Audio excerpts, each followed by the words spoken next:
감사합니다. 갑자기 날씨가 많이 추워졌습니다. 따뜻한 집에 있고 싶으셨을 텐데 하나님을 사모하는 마음으로 하나님을 사모하는 마음이 너무 커서 성전에 올라오신 여러분을 주님의 이름으로 축복합니다. 참 잘 오셨습니다. 오늘 저녁에도 하나님의 놀라운 은혜와 성령의 기름 부음이 있게 될 줄로 믿습니다. 우리 함께 인사하겠습니다. 사랑합니다. 축복합니다. 함께 인사하겠습니다. 사랑합니다. 축복합니다. 네, 감사합니다. 사람에게 호칭, 즉 직분이 참 중요합니다. 부르는 사람도 또 당사자도 어떤 직분을 가지고 있느냐에 따라 삶의 모습이 달라집니다. 지난주에 당회에서 새롭게 임명된 분들이 계십니다. 신천 지사님 1분, 또 신천 권사님 9분, 신천 장로님 2분, 이렇게 총 12분입니다. 거기에 사역자실에는 새롭게 간사님으로 또 전도사님으로 또 나중에 목사님으로 직분이 바뀌는 분들도 계십니다. 새롭게 임명된 분들뿐만 아니라 주변에서 함께하는 가족이나 동역자들이 동일하게 품는 마음이 하나 있습니다. 직분답게 살고자 하는, 살았으면 하는 마음입니다. 집사님은 집사님답게, 또 권사님은 권사님답게, 장로님은 또 장로님답게, 그리고 사역자들은 간사님은 간사님답게, 또 전도사님은 전도사님답게, 목사님은 목사님답게 삶을 사는 것을 한 마음으로 품습니다. 어쩌면 그렇게 살기를 바라는 마음으로 그 호칭, 그 직분을 부르기도 합니다. 새롭게 임명된 모든 사역자들과 임원들뿐만 아니라 직분을 가진 우리 모두가 직분에 맞게 살아가시기를 주님의 이름으로 간절히 축원합니다. 저는 아내와 제가 사역했던 교회에서 만나서 결혼을 했습니다. 결혼하고 몇 주 지나지 않았을 때의 일로 기억합니다.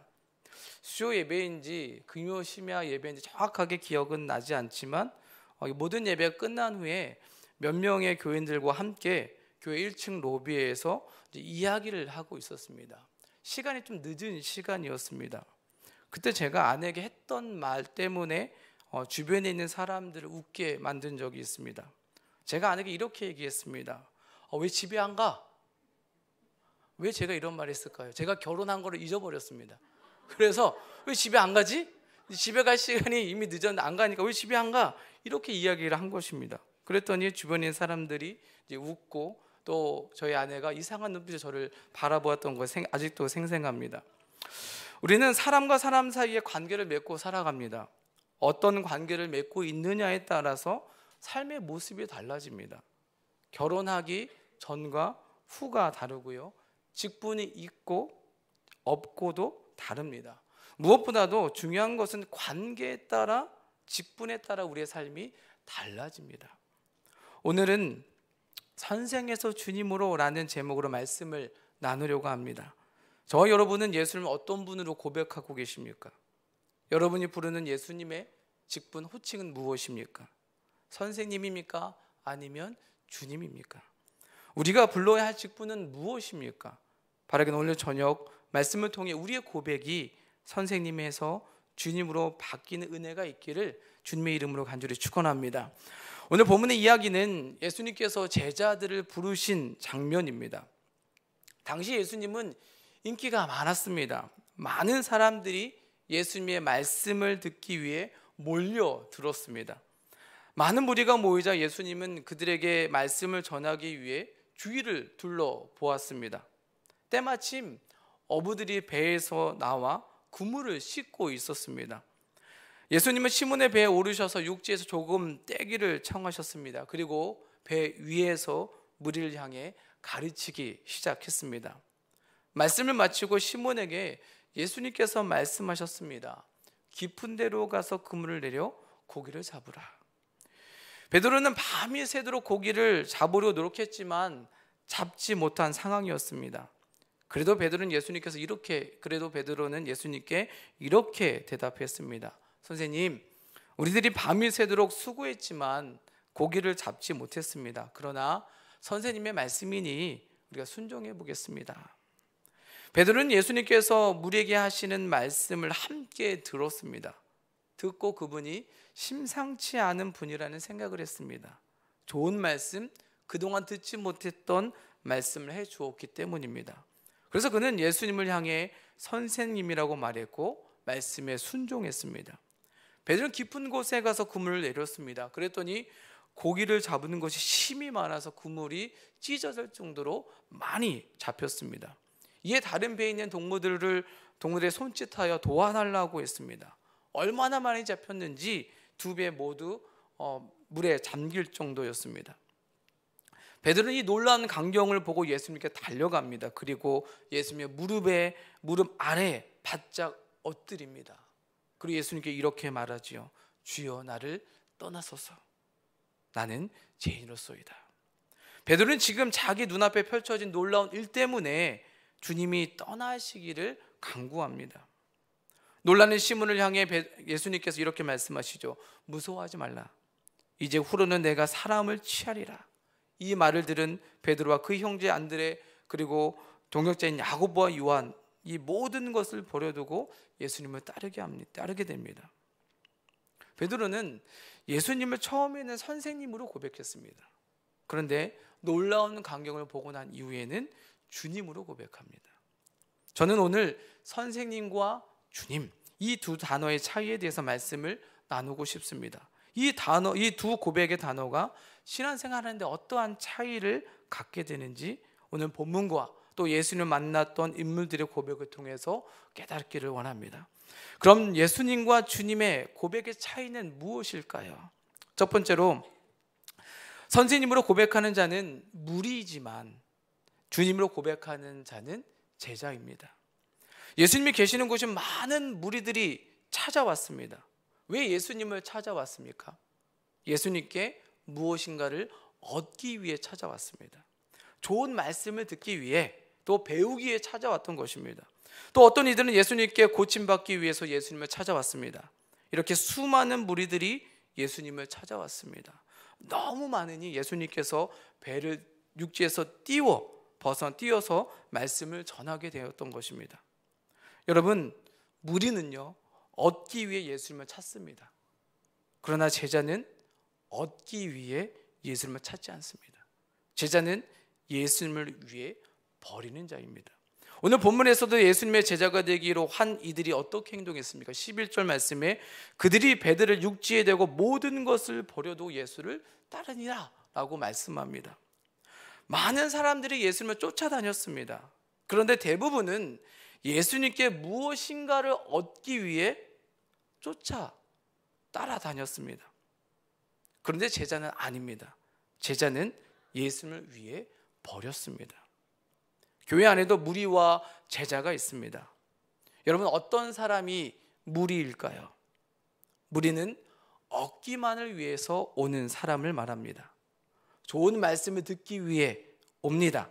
간절히 바라는 기도 제목이 있어서 옵니다. 무엇인가 필요할 때 옵니다.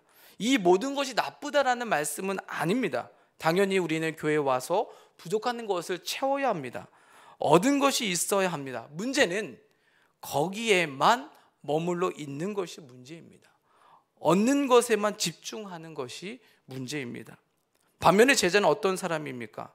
예수님을 위해 희생할 줄 아는 사람입니다. 예수님 때문에 자신의 것을 버릴 줄 아는 사람입니다. 예수님을 위해서 시간과 물질과 몸을 드리는 사람입니다. 연말만 되면 많은 사람들이 지쳐서 이것저것 내려놓는다는 말씀을 하십니다. 속회 지도자, 교사, 성가대, 찬양단도 내려놓겠다고 하는 분들이 있습니다. 여러분, 쉼도 필요합니다. 나쁘다는 것이 아니라 쉼도 반드시 있어야 합니다. 그런데 우리는 완전히 모든 것을 다 내려놓고 쉴 수는 없습니다. 왜 그럴까요? 우리는 무리가 아니라 제자이기 때문인 줄로 믿습니다. 여러분, 제자는 성장해야 합니다. 제자는 앞으로 나아가야 합니다. 멈추는 순간 우리는 무너지게 되어 있습니다. 저는 신앙생활을 자전거로 비유합니다. 자전거는 페달을 멈추는 순간 여러분 어떻게 됩니까? 처음에는 페달을 멈춰도 움직입니다. 그동안에 페달을 돌렸던 그 동력이 있기 때문입니다. 그런데 그 동력이 끊어지면 멈추게 되고 멈추면 넘어지게 됩니다. 신앙생활도 이와 같다라는 것입니다. 페달을 움직이지 않으면 넘어지듯 신앙생활도 계속 밟아야, 움직여야 넘어지지 않고 앞으로 전진할 수 있습니다. 여러분, 지금 믿음의 페달을 잘 밟고 계십니까? 아니면 멈춰 있으십니까? 무리는 페달을 멈춥니다. 그러나 제자는 계속 페달을 밟습니다. 여러분은 어디에 속해 있으십니까? 최근에 제가 씻고 손톱을 깎는데 이런 생각이 들었습니다. 참 손톱을 깎는 거 참 귀찮다, 불편하다. 손톱을 깎지 않는 방법은 뭐가 있을까? 참 손톱이 자라지 않았으면 좋겠다는 생각을 했습니다. 근데 그 순간 갑자기 무서워졌습니다. 여러분, 제가 왜 무서워졌을까요? 손톱이 자라지 않는 방법, 그게 무엇일까요? 죽는 것밖에 없습니다. 순간 하나님 죄송합니다. 그냥 손톱 자라게 해달라고, 제가 계속 자르겠다고 이렇게 고백하게 되었습니다. 여러분, 손톱이 더 이상 자라지 않는 방법은 죽는 것밖에 없습니다. 우리의 머리카락이 자라고 수염이 자라고 손톱이 자라는 것은 살아있다는 증거입니다. 귀찮아서 힘들어서 그만 자라게 해달라면 그것은 죽음밖에 없습니다. 여러분, 신앙도 마찬가지가 아니겠습니까? 믿음은 성장해야 합니다. 자라야 합니다. 성장하지 않으면 우리 영혼은 죽은 것입니다. 우리가 무리에 머물러 있다면 우리의 영혼은 결국 죽게 되고 성장하지 못하게 됩니다. 우리는 무리에서 제자로 넘어가야 합니다. 사랑하는 성도 여러분, 제자의 삶은 헌신과 희생이 있어야 합니다. 비록 내가 힘들어서 어떤 봉사를 내어놓았다면 다른 부분에서 헌신과 희생의 삶을 살아야 합니다. 더 예배의 자리를 지켜야 하고 더 기도의 자리를 지켜야 합니다. 그래야 내 영혼이 살게 되고 성장하게 됩니다. 여러분, 꼭 기억하십시오. 무리는 편안함을 추구합니다. 그러나 제자는 예수님을 위해 불편함을 추구합니다. 여러분, 내년에 어떤 신앙의 결단을 하셨습니까? 우리 교회는 여러 팀 사역이 있습니다. 그리고 새롭게 신설된 팀 사역도 있습니다. 여러 팀 사역 가운데 여러분 어느 곳에 체크하셨습니까? 제자라면 체크해야 됩니다. 무리라면 체크하지 않겠죠. 여러분 꼭 체크하셔서 이 제자의 반열에 쓰기를 주님의 이름으로 간절히 축원합니다. 우리가 제자가 되어야 우리의 영혼이 살아나는 것입니다. 바라기는 올해보다는 내년이 우리의 믿음이 성장하는 한 해가 되기를 바랍니다. 그러기 위해 무리로 남아있지 마시고 제자로서의 삶을 결단하기를 바랍니다. 내년에는 예수님께 받기보다는 예수님을 위해 버릴 수 있고 드릴 수 있는 삶, 바로 제자된 삶을 사시기를 주님의 이름으로 간절히 축원합니다. 둘째로, 선생님으로 고백하는 자들은 한계를 넘지 못하지만 주님으로 고백하는 자는 한계를 넘어 기적을 경험하게 됩니다. 이 말을 다른 말로 하면 예수님의 전지전능하심을 믿느냐 믿지 못하느냐의 문제입니다. 사실 베드로는 예수님의 전지전능하심까지 믿지는 못했습니다. 예수님을 능력 있는 선생님으로만 알고 있었지 자기의 전부를 드릴 주님으로는 믿지 못했습니다. 그래서 처음에 선생님으로 고백한 것입니다. 그런데 생각지 못한 일을 경험한 후에 비로소 주님으로 고백합니다. 이유가 무엇입니까? 예수님의 전지전능하심을 직접 눈으로 보았기 때문입니다. 그는 앞으로 인생의 한계가 문제가 되지 않음을 깨달았습니다. 그래서 모든 것을 버려두고 주님을 따르게 됩니다. 교회 다니고 있지만, 예배에 참석하고 있지만 예수님의 전지전능하심을 믿지 못하는 분들이 있습니다. 지난주 목사님의 말씀에 빗대어 말씀을 드리면 예수님의 전지전능하심을 믿지 못하니까 희망이 없습니다. 희망이 없으니까 기도하지 않습니다. 기도하지 않으니 기적을 경험하지 못합니다. 여러분의 인생은 어떠하십니까? 삶의 한계가 찾아왔을 때 내 힘으로 하다 지쳐서 포기하는 인생은 아닙니까? 예수님은 단지 좋은 말씀을 주시는 선생님으로만 고백하는 사람은 한계가 찾아왔을 때 넘지 못합니다. 내 힘으로만 해결하려고 하기 때문입니다. 마태복음 19장 16절부터 22절에 재물 많은 부자 청년 이야기가 나옵니다. 부자 청년은 영생에 관심이 많았고 어떻게 하면 영생을 얻을 수 있을까 고민한 끝에 예수님을 찾아옵니다. 그런데 그가 예수님을 뭐라고 부르는지 보십시오. 16절에 선생님이여 내가 무슨 선한 일을 하여야 영생을 얻으리까? 라고 묻습니다. 재물 많은 청년 역시 예수님을 선생님으로 부릅니다. 그러니까 예수님을 영생의 길로 가기 위한 지식을 알려주는 분으로만 이해했습니다. 그래서 예수님께 그 지식을 가르쳐 달라고 한 것입니다. 청년은 율법을 잘 지켰습니다. 그러나 예수님은 재물 많은 청년에게 한 가지 부족한 것이 있음을 말해줍니다. 이것만 하면 영생을 얻을 수 있다는 것이죠. 여러분, 그것이 무엇이었습니까? 자신의 소유를 팔아서 가난한 자들에게 나눠주고 자기를 따르라는 것이었습니다. 이 말을 듣는 청년은 근심하며 그 자리를 떠납니다. 왜 그랬을까요? 자신의 삶에 실제적인 한계에 부딪힌 것입니다. 한계를 넘지 못해 그 자리를 피합니다. 예수님을 하나의 지식 전달자로만 생각했지 영생을 줄 수 있는 전지전능한 분임을 깨닫지 못했기 때문입니다. 예수님은 제자들에게 이어서 이런 말씀을 하십니다. 구원을 얻는 것은 사람으로는 할 수 없으나 하나님으로서는 다 하실 수 있느니라. 할렐루야. 예수님이 주님임을 간접적으로 알려주시는 말씀인 줄로 믿습니다. 재물 많은 청년은 예수님을 지식 전달 선생님으로만 믿었기에 자신의 한계를 넘어서지 못하고 근심하며 돌아갔습니다. 예수님을 주님으로 고백하지 못했기 때문입니다. 그러나 예수님을 주님으로 고백한 사람은 한계를 만났을 때 포기하지 않고 주님을 계속 찾습니다. 주님을 계속 부르짖습니다. 마태복음 15장 21절 28절에 등장하는 가나안 여인이 예수님을 주님으로 고백하여 한계를 넘어 기적을 경험한 주인공입니다. 그는 예수님을 만나자 이렇게 고백합니다. 주 다윗의 자손이여 나를 불쌍히 여기소서. 내 딸이 흉악한 귀신에 들렸습니다. 예수님께서 아무런 반응도 보이지 않자 또다시 소리를 지릅니다. 그래도 예수님은 반응하지 않습니다.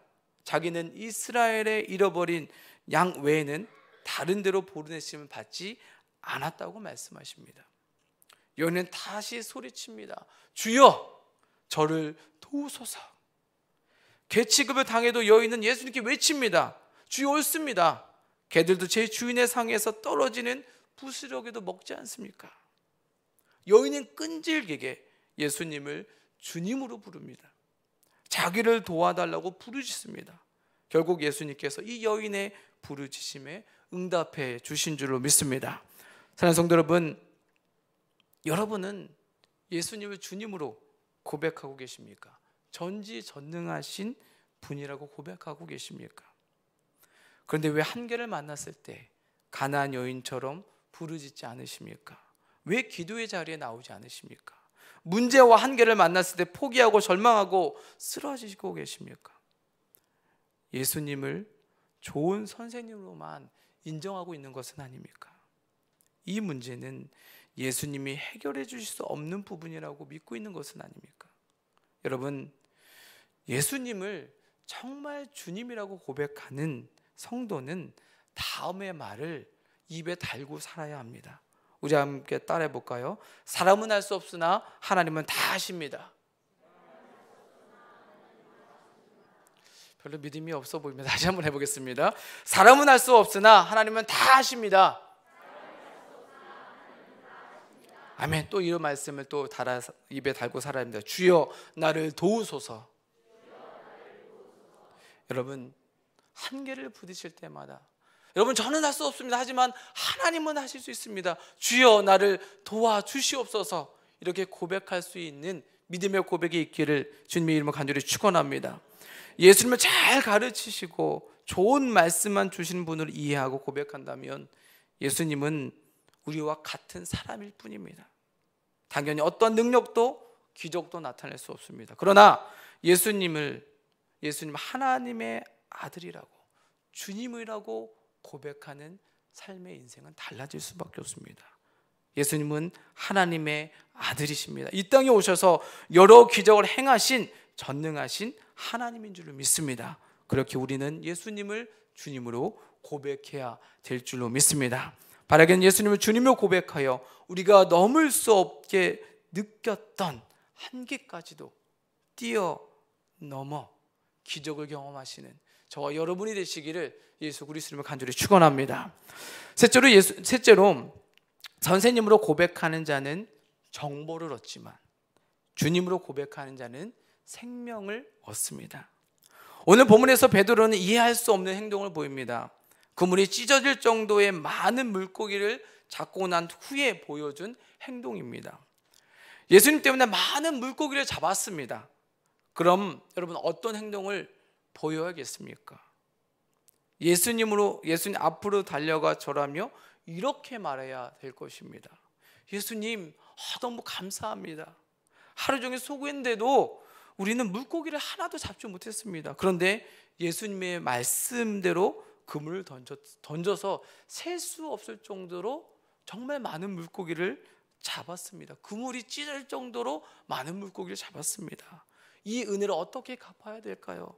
예수님 너무나도 감사합니다 라고 이야기하는 것이 여러분 정상이지 않겠습니까? 그런데 베드로는 어떻게 행동합니까? 예수님 앞에 달려가는 것까지는 동일합니다. 그런데 그 후에 하는 말이 일반적이지 않습니다. 5장 8절 말씀에 시몬 베드로가 이를 보고 예수의 무릎 앞에 엎드려 이르되 주여 나를 떠나소서 나는 죄인으로소이다 라는 말을 합니다. 베드로는 자기가 죄인이니 자신을 떠나라고 말합니다. 자기 곁에서 떠나 주실 것을 강하게 말합니다. 왜 베드로는 이런 말을 했을까요? 베드로는 예수님의 가르침과 기적을 체험하면서 예수님이 거룩하신 분인 반면에 자신은 하나님 앞에 부끄러운 죄인임을 너무나도 분명하게 깨달았기 때문입니다. 예수님의 신적 권위를 가진 분임을 깨달았기에 베드로는 예수님의 선생님에서 주님으로 호칭을 받고 부른 것입니다. 한마디로 예수님은 거룩한 분이신데 자기 자신은 초라한 죄인이기 때문에 자기를 떠나라고 말한 것입니다. 여기서 죄인은 죄로 물든 사람을 칭합니다. 거룩하신 하나님의 뜻에 일치되는 삶을 살지 못하는 생활 전반의 죄를 가리킵니다. 베드로는 고기 잡는 과정을 거치면서 신적 권위를 지닌 예수님의 존재를 인정합니다. 그 순간 거룩하신 예수님과 온통 죄악으로 물든 오염된 자기 자신 사이에 놓여 있는 극복할 수 없는 차이를 극명하게 인식합니다. 그래서 그는 자신을 죄인이라고 고백하고 자기 곁에서 떠나라고 이야기한 것입니다. 예수님을 선생님으로 고백하는 사람은 자기 자신이 어떤 존재인지 깨닫지 못합니다. 그러니 예수님께 자신의 필요만, 정보만 구할 뿐입니다. 그러나 예수님을 주님으로 고백하는 자는 자기가 어떤 존재인지를 깨닫습니다. 자신이 죄인임을 인정합니다. 베드로처럼 예수님과 자신이 가까이 할 수 없는 존재임을 알게 됩니다. 예수님과 멀리 떨어진 간격 때문에 마음 아파하고 고통스러워합니다. 그러나 그것이 끝이 아님도 깨닫습니다. 예수님이 이 땅에 오신 목적을 알게 됩니다. 사랑하는 성도 여러분, 예수님은 죄로 인해 멀어진 우리와의 간격을 좁히기 위해서 이 땅에 오신 줄로 믿습니다. 예수님은 죄인임을 깨닫는 자를 위해서 오셨습니다. 죄로 인해 죽음의 길로 가고 있는 자들에게 생명의 길이 여기 있다라고 가르쳐 주기 위해 이 땅에 오셨음을 믿으시기를 주님의 이름으로 간절히 축원합니다. 베드로가 자신이 죄인임을 깨달았을 때, 그래서 피하고 싶었을 때 예수님은 그에게 위로의 말씀을 주십니다. 10절에 무서워하지 말라, 두려워하지 말라, 이제 후로는 내가 사람을 취하리라. 예수님은 위로의 말씀을 넘어 소명의 말씀까지 베드로에게 주셨습니다. 그리고 베드로는 위로의 말씀과 소명의 말씀에 순종하여 모든 것을 버려도 예수님을 따랐습니다. 여러분, 베드로에게 중요한 것이 무엇이었겠습니까? 예수님의 좋은 정보의 말씀입니까? 많은 물고기입니까? 아닙니다. 만약 그랬다면 베드로는 예수님을 따르지 않고 계속 어부로 머물러 있어야 했습니다. 베드로에게 중요했던 것은 생명이었습니다. 죄인으로 죽을 수밖에 없었던 그에게 생명을 주셨기에 예수님을 주님으로 고백했고 그를 따르게 된 것입니다. 우리는 베드로의 고백을 통해 교회의 본질에 대해서 생각해야 합니다. 여러분, 교회는 어떤 곳입니까? 여러분은 교회에 무엇을 얻기 위해 오십니까? 어떤 목적을 가지고 오십니까? 고 이어령 교수님이 어머니를 위한 6가지 은유라는 산문집에서 이렇게 말합니다. 우리는 교회에서까지 자꾸 정보를 구하지 생명을 구하지 않습니다. 정보를 구하는 게 아니라 생명을 구하러 교회에 가는 사람은 나날이 드물어지고 있는 것, 그것이 오늘 우리의 고해입니다. 이어는 교수님의 말처럼 많은 사람들이 생명보다 정보를 구하러 교회에 옵니다. 저와 여러분은 교회에 정보를 얻기 위해 오고 있지는 않습니까? 어떻게 하면 지금보다 더 나은 삶을 살 수 있을까? 어떻게 하면 행복할 수 있을까? 어떻게 하면 성공할 수 있을까? 그 비결은 무엇일까? 그 방법은 무엇일까? 담임 목사님의 말씀 가운데서도 생명의 말씀보다 삶의 유익한 정보만을 얻기 위해 듣고 있지는 않습니까? 우리가 교회에 유익한 삶의 정보를 구하기 위해 온다면 여전히 예수님을 선생님으로 고백하고 있는 것입니다. 여러분, 선생님은 좋은 정보를 줍니다. 삶에 좋은 지침도 주고요, 잘 가르쳐 줍니다. 그러나 교회의 본질은 그것이 아닙니다. 예수님도 마찬가지입니다. 우리는 교회를 통해서 생명을 구해야 됩니다. 예수님을 통해서 생명을 구해야 합니다. 오직 예수 그리스도 통해 구원받을 수 있음을 고백해야 합니다. 교회에서 생명이신 또 생명을 주시는 예수님을 만나야 될 줄로 믿습니다. 십자가의 복음을 통해 내가 죄인임을 깨닫고 오직 예수님만이 우리에게 생명을 주실 수 있는 분임을 고백해야 될 줄로 믿습니다. 사랑하는 성도 여러분, 교회는 정보를 얻는 곳이 아닙니다. 생명을 얻는 곳입니다. 그래서 우리는 예수님을 선생님이 아니라 우리의 생명의 주인이신 주님임을 고백해야 될 줄로 믿습니다. 여러분에게 예수님은 선생님입니까? 아니면 주님이십니까? 바라기는 선생님에서 주님으로 고백하는 인생이 되기를 바랍니다. 주님으로 고백하는 자는 예수님의 제자된 삶으로 변화됩니다. 주님으로 고백하는 자는 한계를 넘어 기적을 경험하는 삶을 삽니다. 주님으로 고백하는 자는 영원한 생명을 얻게 됩니다. 2023년에는 저와 여러분 모두가 예수님을 선생님에서 주님으로 고백하는 인생을 사는 복된 한 해가 되시기를 예수 그리스도의 이름으로 간절히 축원합니다. 기도하겠습니다.